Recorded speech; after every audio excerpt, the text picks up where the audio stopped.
7:30 मा निस्केर हामी आज हाइकिङ जाँदैछौँ. सो यो हाइकिङ चाहिँ आज Manhattan Central Park, which is one of the biggest park in New York City. So आज Manhattan Central Park मा जाँदैछौँ. कस्तो हुन्छ होला, see. Weather is very good.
Losar कस्तो हुँदैछ? ठिक छ नि? ठिक छ. कस्तो फिल भइरहेछ? रमाइलो भइरहेछ जे. के छ नि? ठिक छ जे. अब नयाँ ब्लगर न्यू योर्क सिटीमा लाइक शेयर सब्सक्राइब कमेन्ट गरिदिनु होला, सपोर्ट गर्नु होला.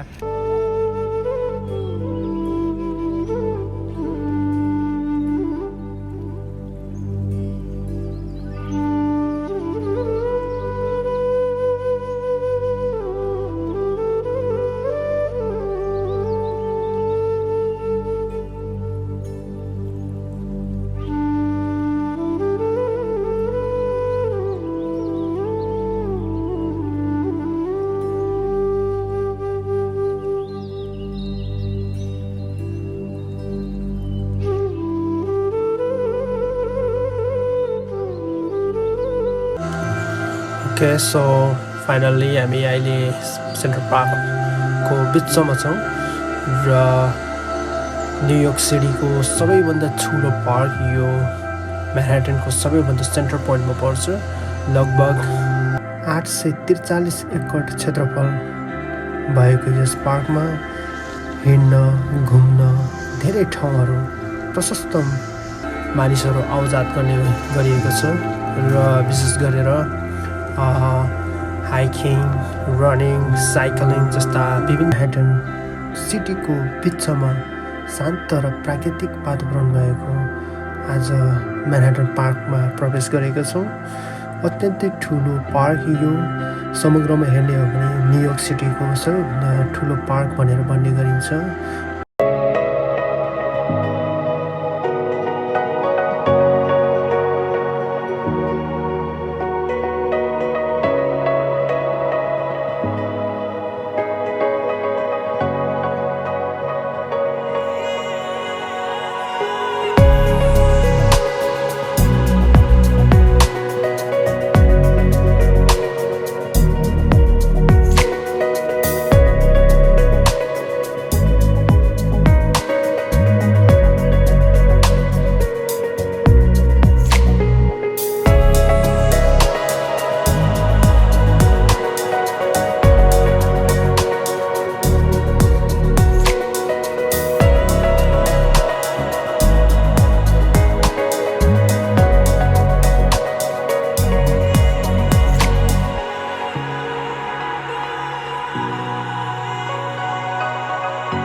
सौन्दर्य हेर्ने हो भने हामीले यस पार्कभित्र ताल, रुख, बिरुवा, चट्टान, झरना र ऋतु अनुसारका बदलिने दृश्यहरू र फुलहरू फुल्ने गरिन्छ र हिलडुल गर्न र व्यापकका लागि उपयुक्त जस्ता स्थलहरू पनि रहेको छ।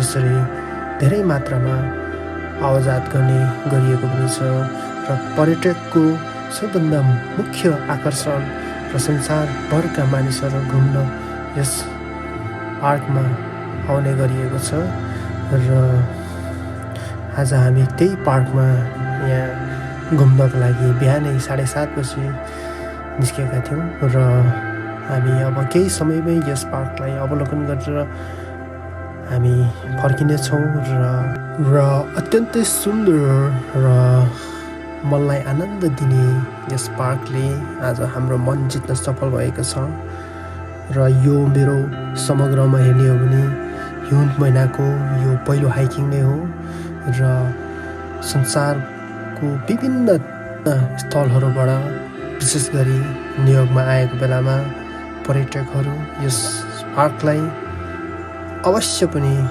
यस पार्कलाई एकचोटि निहालेर जाने गर्दछ। पर्यटकहरूको विशेष खास गन्तव्य भएको कारणले पनि होला आज यो म्यानहट्टन सिटीको यो पार्क संसारभर प्रख्यात छ र तपाईहरू पनि यदि समय र तपाईहरू पनि आउनु चाहनुहुन्छ भने अवश्य पनि यस पार्कलाई निहालेर जानुहोला, किनभने यो पार्कको छुट्टै नै विशेषता छ।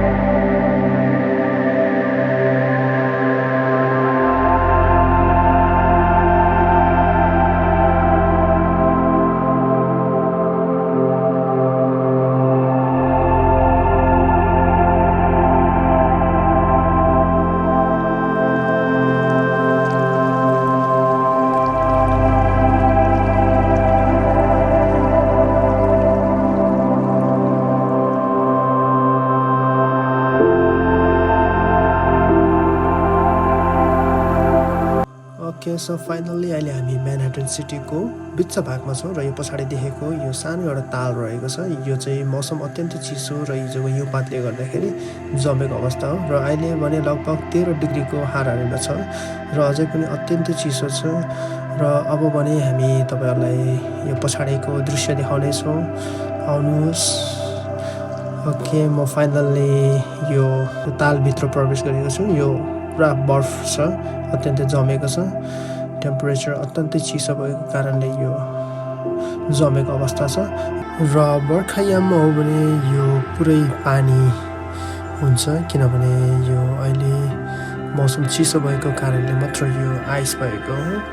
र अहिले हामी यहाँ भित्र प्रवेश गरेको छौँ। हुन त यो प्रवेश निषेध क्षेत्र हो, तर हामी यहाँ केही फोटो लिनको लागि मात्र प्रवेश गरेको थियौँ।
केलाई साँचेको काले बोला मायालु मनैले बोले त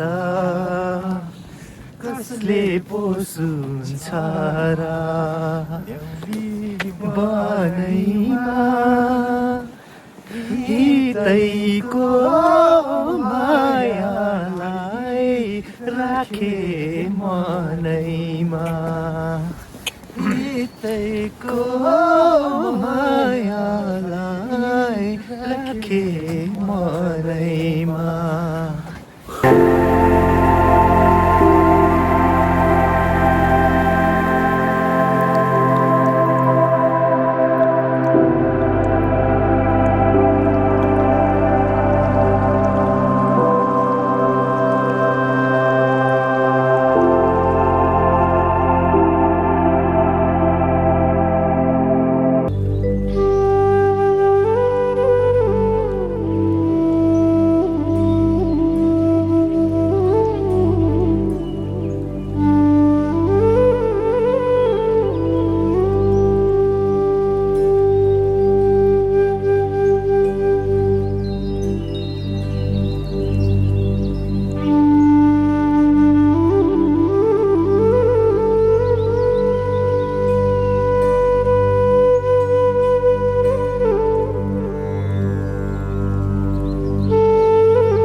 लगभग 3-4 घन्टाको यो हाइकिङ गरेर चाहिँ सेन्ट्रल पार्कबाट आइदिँदैछु र आज एकदमै रमाइलो भयो। आज बिहान हामीले 7:30 बजीदेखि सुरु गरेको लगभग अहिले 1:45 भइसकेको छ र आजको दिन हाम्रो रहिरहेको छ।